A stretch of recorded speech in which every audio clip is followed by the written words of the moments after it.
주 동안 안녕하셨습니까? 예, 신종 코로나 바이러스로 온 세상이 그냥 떠들썩한데 이렇게 주일날 또 함께 예배 자리에서 뵐 수 있어 너무나 감사합니다. 하나님께서 여러분들 건강 꼭 지켜주시고 또 하나님께서 여러분의 삶 속에 또 은혜 베풀어 주시기를 원합니다. 우리가 인생이 참 때로 힘들게 느껴지는 것은 생각대로 일들이 되지 않기 때문입니다. 잘 계획을 세우고 준비를 하고 뭔가 되겠지라고 생각했는데 전혀 내가 생각했던 대로 일이 되지 않을 때가 종종 있죠. 그래서 나이가 많으신 분들이 자기 인생을 뒤돌아보면서 하는 이야기가 생각대로 안 되더라, 생각대로 안 되더라, 그런 이야기를 종종 하십니다. 우리가 살아가다 보면 전혀 생각하지 못했던 일들이 일어나게 되어지죠. 이번에도 신종 코로나 바이러스도 누가 생각했겠습니까? 전혀 생각하지 못했고 정부에서도 개인들도 생각하지 못했던 일들이 일어나게 되어지잖아요. 사실 그 중국 우한이라고 하는 곳에 일어난 그 전염병이 어떻게 우리 땅까지 오리라고 생각을 했겠습니까? 옛날에는 생각도 못했던 일들인데 요 근래는 며칠이면 그 비행기를 타고 우리나라에까지 그 전염병이 오는 그런 일들이 있습니다. 이것 때문에 백화점이 문을 닫고 극장이 문을 닫고 마트가 문을 닫고 또 어느 교회에는 예배 때 오셨던 분이 걸리셔가지고 교회가 지난주에도 이번 주에도 예배를 못 드리는 일들이 일어나고 있더라고요. 그러니까 생각지 못한 일들이 일어나면 그것 때문에 참 인생이 고달파집니다. 날씨가 따뜻하니까 한쪽으로는 좋은데 겨울 축제를 준비했던 곳에서는 이 축제를 열지 못하니까 그것으로 해서 받는 손해가 어마어마하다고 하더라고요.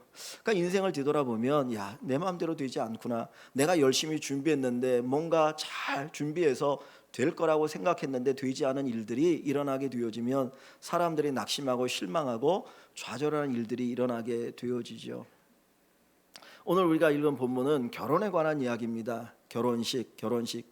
사람이 살아가면서 가장 큰 행사 가운데 하나가 결혼식 아닙니까?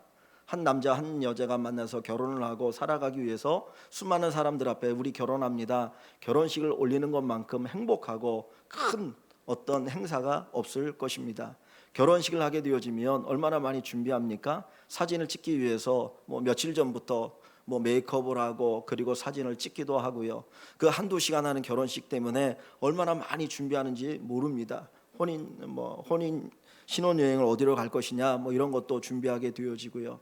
근데 예수님 당시의 결혼식은 한두 시간 하는 결혼식이 아니었어요. 그때는 일주일 동안 결혼식을 합니다. 그러니까 잔치라는 말을 써야 되겠죠. 이 결혼식은 그 동네에 큰 잔치였어요. 일주일 동안 동네 사람들이 북적북적거리면서 거기서 먹고 마시고 즐거워하고 축하하는 그 결혼 잔치입니다. 오늘 본문에도 보면 가나라고 하는 곳에 결혼 잔치가 벌어졌는데 거기에 초대받은 분이 누구냐면 예수님이시거든요. 원래 예수님은 어디에 사셨던 분이냐면 나사렛이라고 하는 작은 동네에 사셨습니다. 그런데 그 동네에서 약 13km 정도 떨어진 이 가나 혼인 잔치에 초청받아서 오실 정도로 많은 사람들이 거기에서 모여서 함께 기뻐하고 즐거워하고 신랑과 신부를 축하하게 되어집니다. 그렇다면 일주일 정도 벌어지는 잔치라면 그 준비하는 사람들이 얼마나 꼼꼼하게 준비했겠습니까? 2시간 정도 하는 잔치도 나름대로 잘 준비하는데 일주일 동안 먹고 마시고 즐거워야 되니까 그 일주일 동안 어떤 행사를 가져야 될 것이고 얼마나 많은 음식을 준비해야 될 것이냐 이것저것 준비했을 거예요. 여기 본문에 보면 여기에 보니까 하인들이 나옵니다. 그 하인들, 결혼잔치를 위해서 수종되는 하인들이 나오고요. 그 다음에 연회장이 나옵니다. 즉 다시 말하면 결혼식, 결혼잔치를 잘 주관하는, 자기가 책임을 지고 결혼잔치를 잘 이끌어가는 그 어떤 책임자 역할하는 연회장이 나오거든요. 이걸 보면 이 잔치가 큰 잔치구나 하는 것을 볼 수가 있죠. 일주일 동안 하는 잔치요, 그리고 큰 잔치이기 때문에 얼마나 꼼꼼하게 음식을 준비했는지 모릅니다. 그런데 전혀 생각지 않아서 뻥 하고 문제가 터졌는데 포도주가 떨어져 버렸어요. 사실 이 집은 제가 볼 때는 가난한 집은 아니었던 것 같아요. 왜 하인들이 나오고 연회장이 나오는 거 보면 그래도 괜찮게 사는 집이었던 것 같습니다. 그러면 그 잔치의 음식을 넉넉하게 준비하지 않았을까요?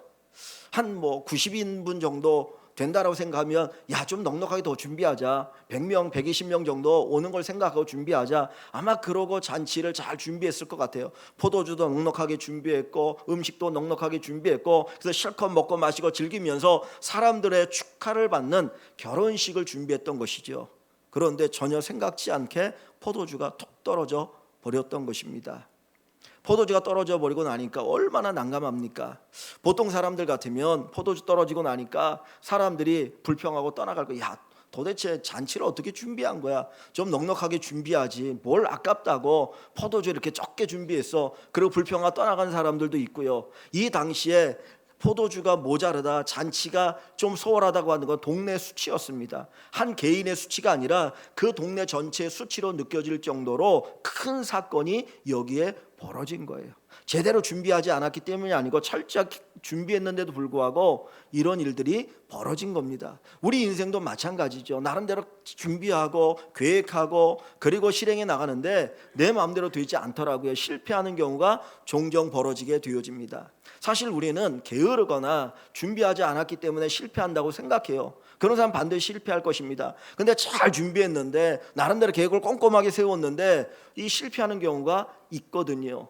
될 것 같은데 되지 않는 경우들이 있습니다. 그러다 보면 사람들이 뭐라고 말하냐면 열심히 해도 안 되더라, 열심히 해도 안 되더라, 그런 이야기를 하는 경우를 우리가 보게 되어지고 냉소주의에 빠지는 사람들을 종종 볼 수가 있습니다. 사실 실패라고 하는 것도 큰 문제이지만 더 안타까운 것은 그 실패로 인해서 마음에 받는 상처예요. 안 된다, 안 되더라, 나는 뭘 해도 안 돼, 나는 뭘 해도 안 돼. 이런 상처가 어떻게 보면 사람이 가장 큰 아픔이고 고통인 것 같습니다. 이 혼인잔치에도 모든 사람들이 나름대로 잘 준비했지만 포도주가 떨어지는 큰 낭패를 겪게 되었던 것입니다. 그런데 놀라운 것은 이 혼인잔치에 반전이 생겼는데 그 혼인잔치에 포도주가 떨어진 그곳에서 물이 변하여 포도주가 되는 기적이 일어났습니다. 예수님께서 물을 포도주로 바꾸시는 어마어마한 기적을 일으켰는데 그 기적이 예수님의 첫 번째 기적이라고 이야기합니다. 여러분, 물이 변하여 포도주가 된다는 걸 생각할 수가 있습니까? 아무도 생각하지 못했는데 예수님께서 물을 포도주로 바꾸시는 놀라운 기적을 일으켜 주셨어요. 자, 여기에 보니까 포도주의 양이 어느 정도 되느냐, 6절을 한번 봅니다. 6절을 보시면 이 혼인잔치 그곳에 유대인의 결례 예식을 따라 두세 통 드는 돌 항아리 6이 놓여 있는지라 했습니다. 항아리가 몇 개가 있다고요? 6개가 있어요. 이 결례 예식을 따라 두세 통 드는 항아리, 돌 항아리 6이라고 하는 건 뭐냐면 유대인들은 이 정결 의식을 아주 중요하게 여겼습니다. 사실 우리도 마찬가지지만은 그 사람들은 이렇게 바깥에 있다가 들어올 때에 꼭 손을 씻는 습관이 있었어요. 그래서 예수님의 제자들이 너무나 배고파하고 안식일 날 길을 가다가 벼 이삭을 그냥 이렇게 먹잖아요. 손으로 비벼가지고 먹으니까 하는 이야기가 왜 니네 제자들은 손을 씻지 않고 먹느냐라고 하는 이야기를 하거든요. 그러니까 이 유대인들은 외부에서 나갔다가 올 때 손을 씻습니다. 손님들이 올 때에 그 손님들이 먼저 손을 씻도록 하는 것이 이 물이었어요. 여러분들 들어오실 때 이렇게 손에다가 뭐 이렇게 뿌려주셨죠? 예, 그것처럼 그들은 항상 들어오면 손을 씻는데 그 물을 담아놓는 통이 이거였어요. 근데 거기에 항아리가 몇 개가 있습니까? 6개가 있는데 두세 통 드는 돌 항아리 6이라고 이야기합니다. 여기에 담겨진 물이 포도주가 되어진 거예요. 주님이 그 기적을 일으켰거든요.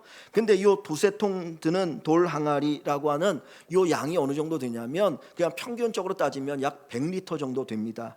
100리터. 100리터면 여러분 우리가 보통 생수를 이렇게 마트에 사면 2리터짜리를 사죠. 그럼 100리터면 그게 몇 개입니까? 50개 돼야죠. 그죠? 50개. 그러니까 6개의 항아리가 있으니까 총 600리터예요. 그러면 그 페트병으로 몇 개 정도가 됩니까? 300개? 맞나요? 3개 정도 되는 그 엄청난 양의 포도주가 기적으로 만들어진 거예요. 그러니까 포도주가 없어가지고 난리가 났는데 예수님께서 물을 포도주로 바꾸는 기적을 일으키시니까 그 부족한 부분이 넉넉하게 채워집니다. 근데 더 중요한 건 뭐냐면 여기 연회장이 포도주를 맛보고 나서 하는 이야기가, 보통 사람 같으면 처음에는 좋은 것을 주다가 포도주를 많이 마시고 떨떨떨 해가지고 약간 취하고 나면 나쁜 것을 내던데, 여기는 어떻게 이렇게 좋은 포도주를 두었느냐라고 이야기해요. 그걸 보면 이전에 먹었던 포도주보다 더 좋은 포도주를 주님이 만들어 주셨다는 거예요. 사람들이 담궜던 포도주, 여러분 결혼식 때 쓰려고 했던 포도주니까 얼마나 정성껏 준비했겠습니까? 근데 그 포도주보다 더 좋은 포도주를 예수님이 기적으로 만들어 주신 거예요. 그러니까 포도주가 모자른 혼인잔치에 넉넉한 양의 포도주를 주님이 만들어 주실 뿐만 아니라 그 포도주가 이전에 맛보지 못했던 아주 값지고 좋은 포도주가 만들어졌던 것입니다. 그러니까 이 혼인잔치에 포도주가 떨어져서 낭패일 것 같았던 그곳에 반전이 일어났는데 예수님의 기적을 통해서 여기에 반전이 일어나게 되었던 것입니다. 처음보다 나중에 도운 기적, 그 반전이 일어나게 되었던 것이죠. 손님들이 흡족해합니다. 신랑도 흡족해합니다. 사실 여러분, 인생은 반전입니다. 인생은 반전인 것 같아요. 인생에는 끊임없는 반전이 일어나게 되어지는데 그 반전 중심에 누가 있느냐? 바로 예수님이 계시다라고 하는 것입니다. 예수님께서 하신 말씀 가운데 나중된 자가 먼저 되고 라고 하는 말씀에, 나중된 자가 먼저 되고 믿음 생활 늦게 하고 그리고 저 사람이 뭐 될 것 같은가 라고 생각이 되는 그 사람이 다른 어떤 사람보다 더 뛰어나다라고 하는 거예요. 인생의 반전이 있습니다. 하나님께서 우리에게 주시는 그 반전이 있다라고 하는 거예요. 아이들을 보면서 야, 저거 커가지고 뭐 될까? 제가 뭐 될까? 그런데 어느 순간에 보니까 그 아이가 다른 아이들보다 더 똑똑하고 더 지혜롭고 그리고 더 나름대로 사람들에게 사랑받고 존경받는 사람들로 자라는 것을 우리 주변에 종종 보지 않습니까? 하나님께서 일으키시는 반전이 있다라고 하는 겁니다. 요셉은 형들의 미움을 받고 애굽의 노예로 팔려가죠. 정말 그는 자기 인생에 너무나 큰 비극, 고통을 겪으면서 애굽의 노예로 팔려갔습니다. 나름대로 성실하게 살았지만 그는 또 누명을 쓰고 옥에 갇히게 되어집니다. 전혀 희망이 없는 상태까지 떨어져 버렸어요. 그런데 그의 인생의 반전이 일어나게 되는데 그 감옥에 그 왕의 관원장 두 사람이 들어옵니다. 하나는 떡 굽는 관원장이고 하나는 술 맡은 관원장인데 그들의 꿈을 해석하고 나중에 왕의 꿈을 해석하게 되어지고 애굽의 총리가 되어집니다. 그의 인생에 반전이 일어날 거 누가 생각했습니까? 야, 저 요셉은 끝났다. 노예가 되어지고 그리고 억울하게 누명을 써 옥에 갇힌 것은 그 인생이 끝이다라고 생각했는데 하나님께서 그의 인생의 반전을 일으키셨다라고 하는 것입니다. 인생은 모릅니다. 저도 모르고 여러분도 모릅니다. 우리 앞길을 몰라요. 누가 아십니까? 오직 하나님만 아신다라는 거예요. 하나님께서 우리의 인생에 함께 하시면 놀라운 변화가 일어나게 되어지고 반전이 일어나게 되어집니다. 우리가 아무리 힘들고 어려운 상황에 처해도 결코 낙심하거나 포기하지 않으시기를 바랍니다. 주님이 일으키실 그 반전을 바라보고 소망하고 나아가시는 우리 모든 성도들이 되기를 소원합니다. 이 본문 말씀 속에서 어떻게 예수님께서 반전, 어떻게 여기에 이 혼인잔치에 반전이 일어났는가 하는 겁니다. 이 혼인잔치에 반전이 일어난 가장 중요한 요소는 예수님이 이곳에 함께 하셨다라고 하는 것입니다. 자, 2장 1절과 2절 한번 볼까요?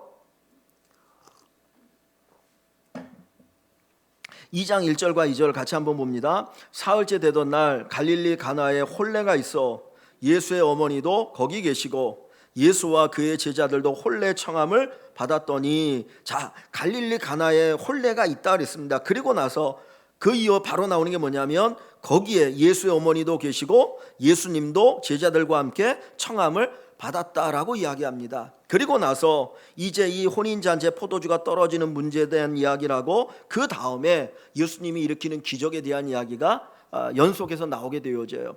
보통 같으면 이렇게 표현하지 않았을 것 같아요. 그런데 이 사도 요한은 이 갈릴리 혼인잔치에 대한 이야기를 기록할 때 갈릴리 가나에 혼례가 있었고 거기에 예수의 어머니가 있었고 예수님이 거기에 청함을 받았더라고 이야기하며 예수님이 그 자리에 있었다라고 얘기합니다. 그러면서 혼인잔치가 포도주가 떨어져서 큰 어려움을 당할 뻔했는데 거기 계신 예수님을 통해서 기적이 일어났더라, 그 얘기를 기록하고 있는 거예요. 그러면 사도 요한이 여기서 강조하고 싶은 게 뭐냐면 혼인잔치에 예수님이 계셨다라고 하는 것을 강조하고 싶어서 앞부분에 기록하고 있는 것입니다. 인생의 반전이 일어나는 가장 중요한 요소 뭐냐면 그 현장에 예수님이 계셔야 한다는 거예요.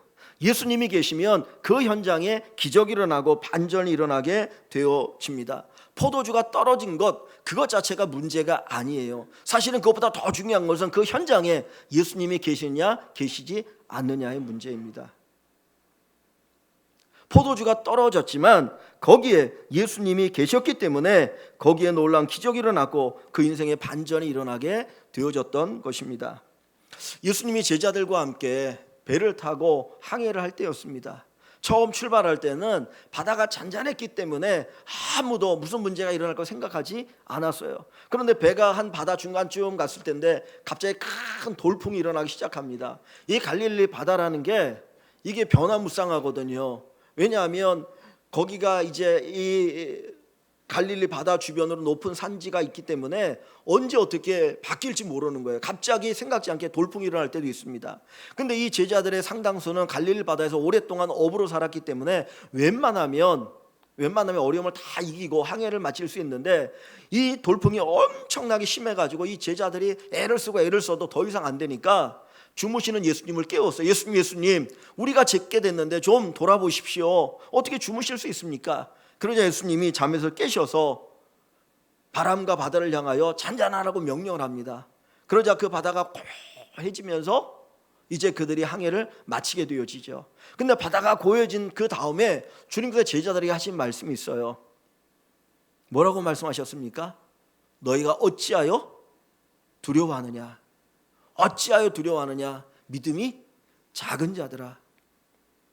여러분, 갑자기 돌풍이 일어나지고 배가 뒤집히게 됐는데 그 배 안에 막 물이 넘쳐 들어오는데 그 퍼내도 이게 안 되는 상황인데 두려워해야 됩니까? 안 해야 됩니까? 두려워할 수밖에 없죠. 근데 예수님 하신 말씀이 왜 두려워하느냐는 거예요. 왜 두려워하느냐? 믿음이 작은 자들아. 왜 두려워하느냐? 당연히 두려워해야 돼요. 두려워할 수밖에 없어요. 그 제자들도 자기들의 힘으로 안 되니까 두려워한 거거든요. 근데 주님은 왜 두려워하냐고 책망합니다. 그 이유가 뭐예요? 그들의 실력을 믿지 못했기 때문에 야, 너희 실력을 믿지. 네 실력으로 충분히 이길 수 있는데 왜 그걸 못 믿고 두려워하느냐? 그 얘기일까요? 그게 아니에요. 야, 내가 함께 하는데 왜 두려워하냐는 거예요. 내가 너와 함께 있는데, 내가 너희들과 함께 이 배에 있는데 왜 두려워하느냐? 그 이야기를 하고 계시는 거예요. 우리 인생에 끊임없는 풍랑이 일어날 수 있어요. 생각지 않은 돌풍이 불어올 때도 있고 힘들고 어려운 일들이 우리에게 닥칠 때도 있어요. 그런데 중요한 것은 여기에 누가 함께 하셔요? 예수님이 함께 하신다는 거예요. 예수님이 함께 하시면 돌풍이 와도 우리는 두려워할 필요가 없다라고 하는 겁니다. 엄밀하게 말하면 그 돌풍에서 배가 뒤집혀가지고 제자들이 죽으면 누가 먼저 함께 죽습니까? 예수님도 함께 죽는 거잖아요. 예수님도 함께 죽는 거거든요.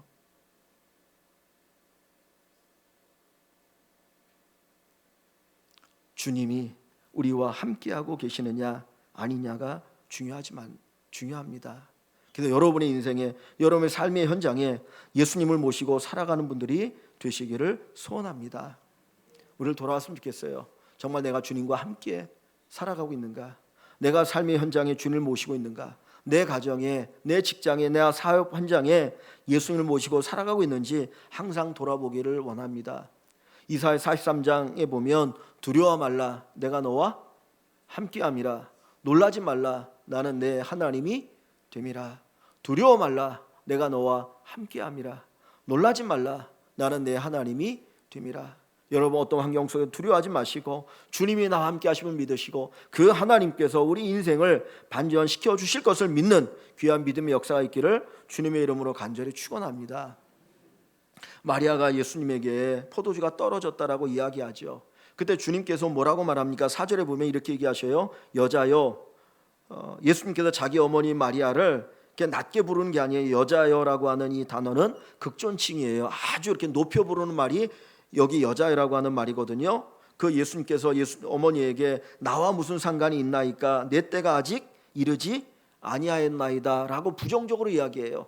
마치 나와 아무 관계가 없는 것처럼 이야기해요. 그러나 5절에 보면 그의 어머니가 하인들에게 이르되 너희는 에게 무슨 말씀을 하시든지 그대로 하라. 그리고 나서 예수님께서 그들에게 이야기하시고 물을 채우게 하시고 기적을 일으켜 주시는 거죠. 그러니까 예수님께서는 이 가정을 위해서 기적을 베푸실 준비가 되어 있었던 거예요. 우리와 함께 하신 주님은 항상 우리를 도우실 준비를 하고 계셔요. 비록 예수님의 처음 말씀은 나와 무슨 상관이 있습니까? 나하고 아무 관계가 없는 일인데요 라고 얘기하는 것 같은데, 주님께서 그 가정을 위해서, 그 혼인잔치를 위해서 놀라운 기적을 일으키고 계시다라고 하는 것입니다.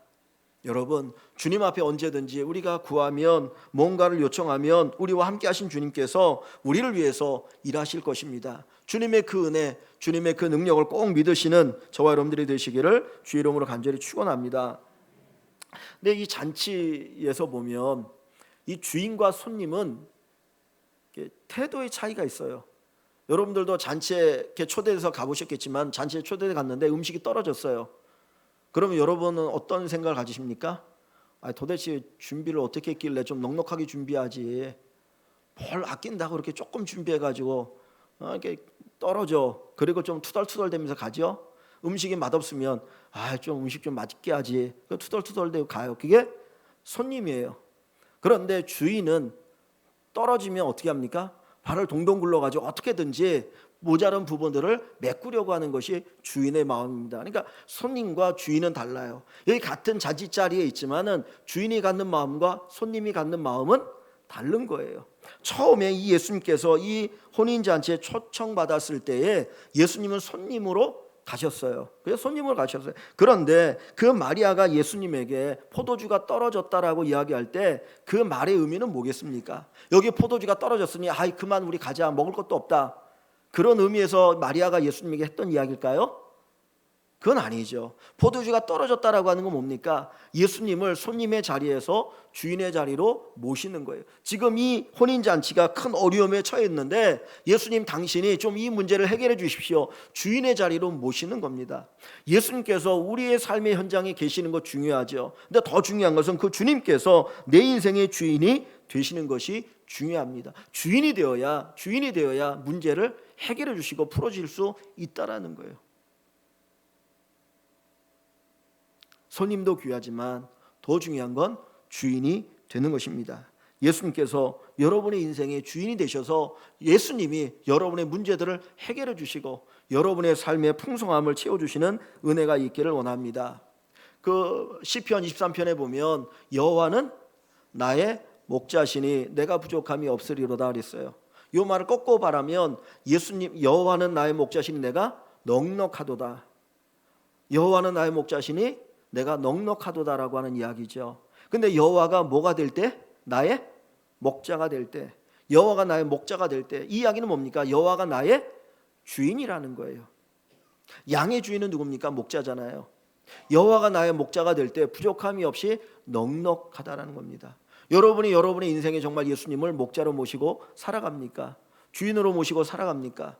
요한복음 10장에 보면 예수님께서 친히 하신 말씀이 나는 선한 목자라, 나는 선한 목자라고 얘기합니다. 그리고 선한 사꾼은 양에게 어려운 일이 있으면 도망가지만 선한 목자는 양을 위하여 목숨을 내어놓는다 그랬어요. 주님은 우리의 목자가 되셔요. 우리의 목자가 되시고 우리의 주인이 되셔요. 그래서 우리가 어려움을 당할 때 기꺼이 자기의 목숨을 내어놓으면서까지 우리를 도우시고 우리를 구원하시고 우리를 풍성케 하시는 하나님이십니다. 그래서 그 예수님을 나의 주로 모시고 살아가는 것이 무엇보다도 중요합니다.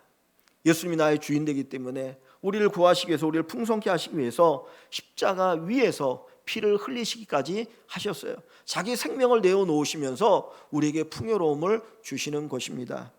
오늘 저와 여러분들이 우리의 삶을 새롭게 하시는 그 주님을 만나시고 그 주님을 모시고 살아갈 수 있기를 원합니다. 정말 낭패로 끝날 뻔한 이 혼인잔치에 주님이 계셨고 주님이 주인으로 계시기에 거기에 놀라운 기적이 일어나고 반전이 일어나게 되어집니다. 이런 은혜가 여러분의 삶에 있기를 간절히 축원합니다.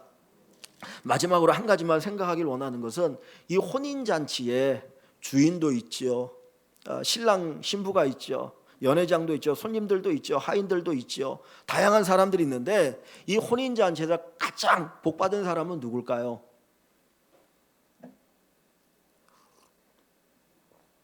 이 혼인잔치에서 가장 복받은 사람이 누구일까요?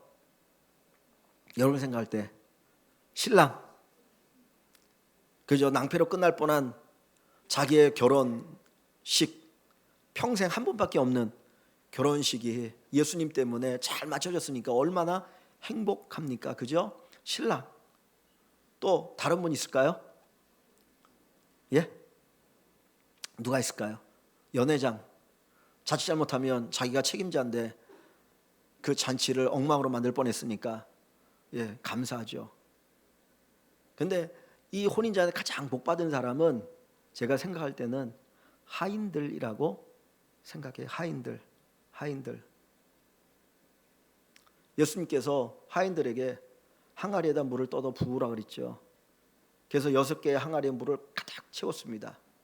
떠서 갖다 주라는 거예요. 그냥 예수님이 하라고 하니까 뭐 누가 뭐라 그러면 예수님이 갖다 주라고 하더라. 그러고 갖다 주면 되잖아요. 갖다 주었어요. 근데 갖다 주었더니 그 물이 뭐가 됐어요? 포도주가 되는 기적을 본 거예요. 그래서 여기 어디를 보시냐면 9절을 보시면 연회장은 물로 된 포도주를 맛보고도 그 포도주를 맛보았어요. 그 포도주가 얼마나 좋은 포도든지 나중에 뒷부분에 가서 얘기하잖아요. 정말 그 아주 극상품의 포도주를 맛보고도 어디서 났는지 알지 못하되, 이 포도주가 어디에서 생겼는지 모르되 그 뒤에 보면 물 떠온 하인들은 알더라. 사실 굳이 이 이야기를 여기 기록하지 않아도 돼요. 그죠? 그냥 포도주가 떨어졌는데 예수님이 기적을 일으켰더라, 첫 번째 기적이다 그러고 딱 끝나도 되잖아요. 그런데 사도 요한은 굳이 이 내용을 여기다 기록하고 있어요. 연회장도 그 포도주, 상품의 포도주가 어디에서 어떻게 생겼는지 모르는데 누구는 알아요? 하인들 알아요. 그 하인들은 왜 알아요? 예수님의 말씀대로 순종을 하고 나니까 이런 놀라운 변화가 일어나는구나. 이 혼인잔치에 반전을 일으킨 분이 예수님이고 그 예수님의 말씀대로 행하니까 이런 기적이 일어나는구나. 이거를 체험하고 이걸 직접 눈으로 봤기 때문에 알더라. 그래서 가장 복 있는 사람, 이 혼인잔치의 최고의 주인공은 어떻게 보면 신랑보다는 이 하인들이라는 거예요. 오늘 우리 인생에서 이 하인들처럼 이 반전의 진리, 기적의 진리를 체험하길 원합니다. 이 진리를 아는 분들이 되기를 바랍니다. 단순히 포도주 한 잔 마시는 게 중요한 게 아니잖아요. 포도주가 넘쳐서 잔치가 행복하게 끝났더라, 그게 중요한 게 아니고 정말 이 잔치를 반전을 일으켰던 그 원인이 어디 있는가, 그 비밀을 아는 사람이 복 있는 사람입니다. 그래서 하인들이 복 있는 자들이고 이 하인들이 복 있다라고 하는 것을 우리에게 알려주고 있는 것입니다. 사랑하는 성도 여러분, 우리 인생이 내 마음대로 되지 않을 때가 많아요. 안 됩니다. 그래서 제가 그 좋아하는 성경 구절 하나가 전도서 그 9장 11절 이하인데, 빠른 경주자라고 선착하는 게 아니다. 용사라고 다 전쟁에 승리하는 것이 아니다 라고 하는 이야기들이 쭉 있어요. 이게 우리 인생이라는 걸 압니다. 될 수도 있고 안 될 수도 있어요. 될 수도 있고 안 될 수도 있어요. 여러분, 될 수도 있고 안 될 수도 있어요. 여러분이 애를 쓰고 노력해 될 수도 있고 안 될 수도 있어요. 될 수도 있고 안 될 수도 있어요. 근데 중요한 거는 내 인생에 예수님이 함께 하시느냐예요. 예수님이 함께 하시면 안 돼도 성공이에요. 예수님이 함께 하지 않으면 돼도 실패예요. 예수님이 함께 하시면 됩니다. 이 혼인잔치에 예수님이 함께 하셨던 것처럼 하인들이 그 기적의 비밀, 반전의 비밀을 알았던 것처럼 우리 사랑하는 성도 여러분이 주님과 함께 하시고 주님을 주인으로 모시고 이 반전의 비밀을 아는 귀한 성도 여러분 되시기를 주의 이름으로 간절히 축원합니다. 기도합니다.